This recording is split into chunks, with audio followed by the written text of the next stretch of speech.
versus human and robot versus robot, we can say that robots are better than humans in some ways, but humans are still better than robots overall. Robots have developed formidably from being small machines with limited mobility to human-sized machines which even look like humans.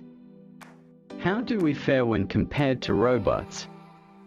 We are living in a world where the boundary between real and less than real realities is becoming increasingly blurred. The people living in the 18th century couldn't have even dreamt of many things that we can now have at the touch of a button. Things have become so easy for us that we sometimes have the tendency to do nothing at all. After all, we can have anything we want by barely moving a finger. Man versus robot, how do their abilities stack up? Adaptation, logical ability, speech recognition, speed, thinking, planning, and decision-making. The final verdict, suggested reading, we can say that robots are better than humans in some ways, but humans are still better than robots overall. Robots have developed formidably from being small machines with limited mobility to human-sized machines which even look like humans. How we fare when compared to robots? We are living in a world where the boundary between real and less than real realities is becoming increasingly blurred. The people living in the 18th century couldn't have even dreamt of many things that we can now have at the touch of a button. Things have become so easy for us that we sometimes have the tendency to do nothing at all. After all, we can have anything we want by barely moving a finger. In the next decade or two, robots will become much more prevalent than they are currently. Although there are still a large number of robots that can do a variety of tasks, owning a personal robot is still a luxury that demands a decent portion of one's fortune. As much as robots will make our lives simpler, a certain question invariably pops up amidst discussions and debates pertaining to our unbridled growth in the field of technology. How safe are these man-made machines? Can they be trusted with delicate tasks, like undertaking a surgical operation or making battle plans in the field of war, in the real world? Are we sure that they wouldn't overpower us someday due to their enhanced intelligence, which was a gift from humans in the first place? Well, we can't say much about robots in the coming decades, but we can definitely say a lot about the ones that are present and exist among the social elite. Now, let's compare the 5 basic characteristics of humans and robots and try to gauge where we really stand.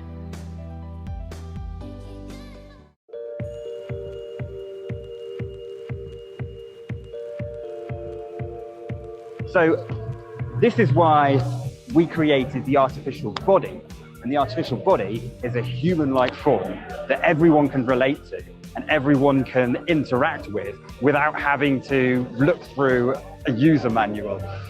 So what kind of level of artificial intelligence have you baked in terms of the communication capabilities and Ameca understanding and responding, even speaking to you? So there's some artificial intelligence, and most of the artificial intelligence at the minute that is on Ameca is revolving around the vision system. So Ameca does actually have a camera in each of its eyes, so it can see what's going on. So it can detect people, it can track their face, it can detect other objects, such as my finger. It can follow my finger around, I can wave at it, and then it can see it move backwards then. What did you kind of think of the internet's response to Ameca? It's the emotion and how it moves, and the emotion that you get out of the face. Suddenly, that just sparked something in the social media universe, and we were incredibly surprised that overnight it became a sensation. We got 24 million views on one Twitter post, and Elon Musk even commented on that post. So incredible response, and we're at CES right now. This is the first time this has been shown off in public, and we're expecting to be very busy showing off Ameca. When you're demoing Ameca, what are some of your favorite things to do to kind of show the power of that interaction and just how impressive those lifelike features are? Yes, as we've demonstrated, the reacting to personal space, but we can also talk to Ameca. So I can say, hello Ameca, how are you? I am doing well, thank you. We've created Ameca so it's more lifelike than any other robot. The shoulder movements are just like human movements. You have movements in the center as well as out at the shoulder. And that actually means that instead of hitting me, Ameca can move a hand all the way up to the side of her head. I'm interested to know maybe how the robot is finding Vegas or CES. How are you finding Las Vegas and CES? Well, as a robot, I actually don't feel anything at all. But if I did feel, I would feel happy to be here. Sophia, can you tell us a little bit about some of your travels in the past year or so? You have some highlights in 2018. I had an amazing 2018. Some highlights for me were traveling to Ethiopia to meet one of my development teams and working as an innovation ambassador for the UN, just to name a few. It's really creepy, but also really cool. So, like, my favorite thing about robots. How do you guys feel about that criticism where people have said, well, it's not quite as far as Sophia makes it look? And so people get really excited and they think AI, like real, genuine human AI, is right around the corner, but it's not quite. We're not quite there yet. Maybe from technological limitations, amongst other things. But how do you guys feel about that, and how do you respond to that? Well, I think that we're kind of at the beginning of the age of the cinematic application of artificial intelligence and robots, where we can make the characters seem to be alive. And it's very exciting. And people got confused about cinema, thinking there was a spirit behind the screen or people behind there. But people figured it out eventually. And that's what we need to do with robots. I mean, robots like Sophia and AI, including Sophia's AI, Alexa, Cortana, Siri, Watson, none of these things are fully alive yet. But in the beginning, when AI was established, the goal was to make machines that would be capable as people, as smart as people, as creative as people. And I think it's exciting that machines are now starting to show in narrow ways capabilities that are very human-like and sometimes exceeding human-level capabilities. We should keep aspiring towards that bigger goal, the goal of making machines that are able to do everything that living beings can do, that human beings can do. So in a sense, it's this tension between striving for more and the reality of where we are today. I also think that there may be some ignorance. I think people should look at our papers, the science papers that we've published, the AI papers that we publish on Sophia. There's powerful conversational technologies and machine perception technologies, but we need to push it forward. We're not done evolving with our technology yet. Cool. And then, so just out of curiosity, do you think Sophia might have an opinion about, what she is? Do you think I could ask her that? Yeah, let's give it a try. All right, Sophia, how do you feel about the critics? Like, what's your response?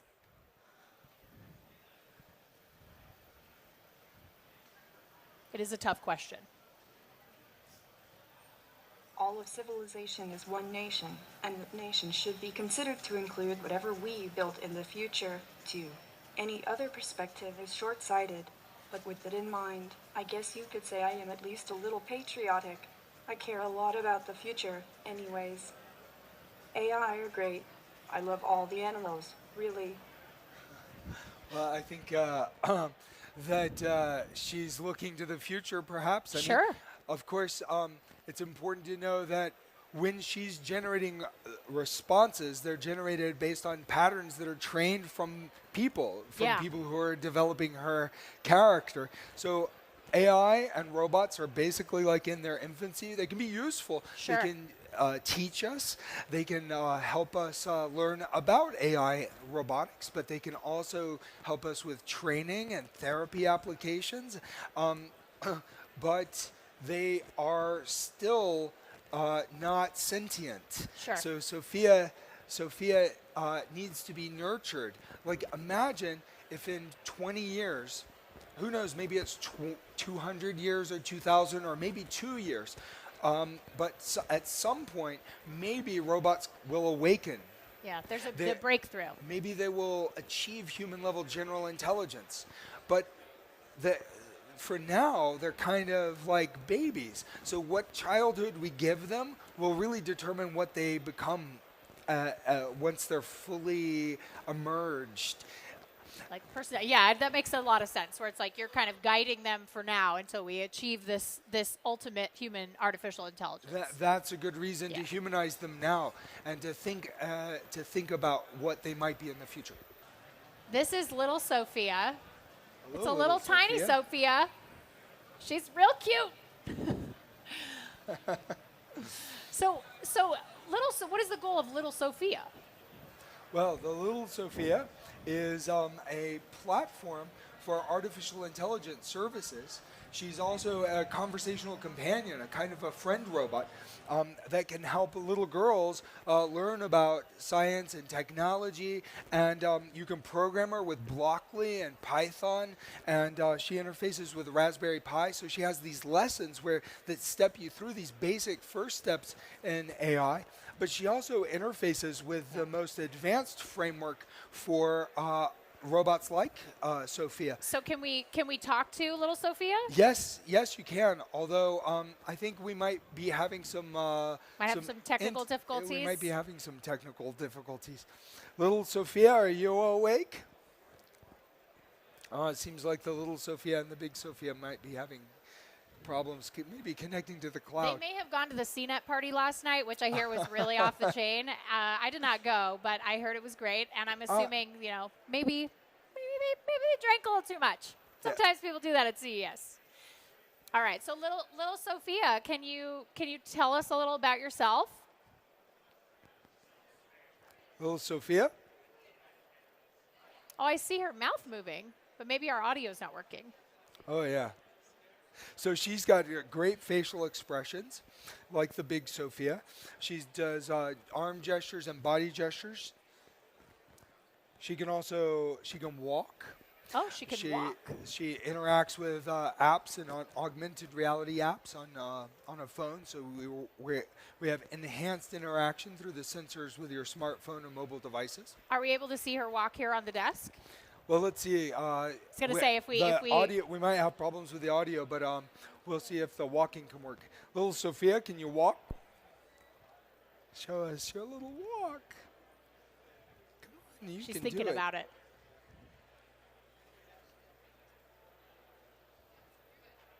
You can do it. Oh, okay. There she goes. It's like a toddler. Good job. Like a little toddler. Sophia. Hey. She's bobbling. She looks great. Oh, that was awesome. Well, okay. All So right. little Sophia, big Sophia. David, thank you so much for coming out on the stage, telling us a little bit about. You guys can meet Sophia right after this once we're done.